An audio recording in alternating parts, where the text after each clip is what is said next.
1830, en pleine révolution industrielle, les frères Louis-Victor et Célestin Baume, issus d'une famille bourgeoise, ouvrent l'un des premiers comptoirs horlogers au cœur de la Suisse.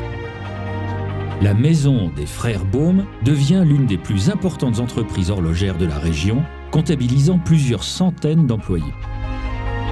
Fidèles à leur devise, ne rien laisser passer, ne fabriquer que des montres de la plus haute qualité, les frères Baume réalisent des garde-temps mécaniques riches de toutes les inventions technologiques de leur époque.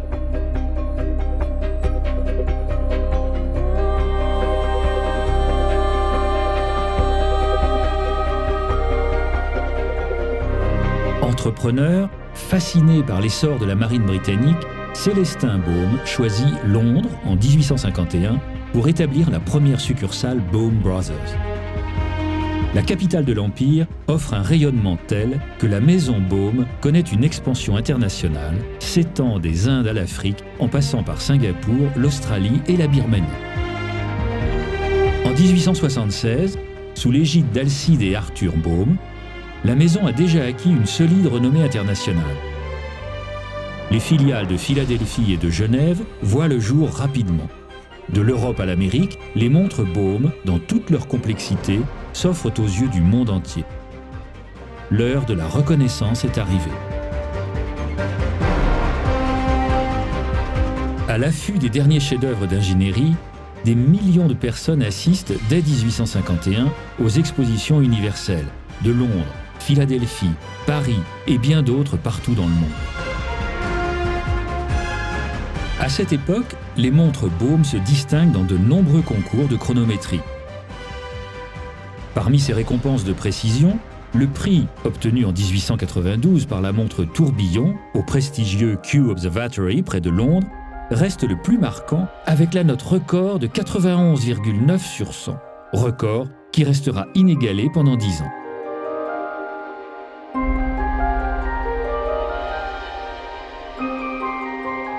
Cette renommée croissante et de nombreuses actions caritatives font d'Arthur Baume une personnalité de tout premier rang.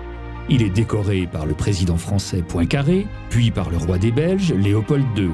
Il est reçu à la table du roi d'Angleterre, George V. Dans le feu du succès et des honneurs, un nouveau vent de création souffle à l'horizon.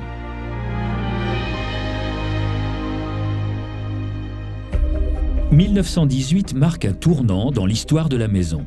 William Baume s'associe avec le charismatique Paul Mercier, homme d'affaires éclairé et amateur d'art. Le savoir-faire horloger du premier, allié à l'intuition esthétique et commerciale du second, génère de nouveaux succès, comme en témoigne l'obtention dès 1919 d'une des plus hautes distinctions horlogères, le Poinçon de Genève. Passionné et avant-gardiste, le duo s'engage dans la création de modèles inédits. De l'effervescence des années folles à l'élégance des Golden 50s, Baume et Mercier séduit les femmes avec ses nouvelles montres bijoux. Ces montres ultra plates et chronographes captivent, quant à elles, les hommes distingués de cette époque.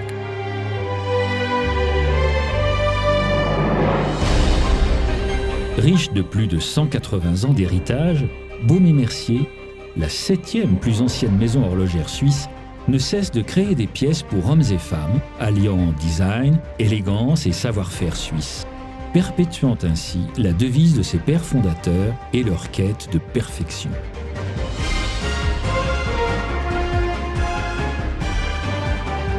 Tradition, authenticité, luxe accessible, autant de valeurs chères à la marque qui se retrouvent dans chacune des collections Baume et Mercier.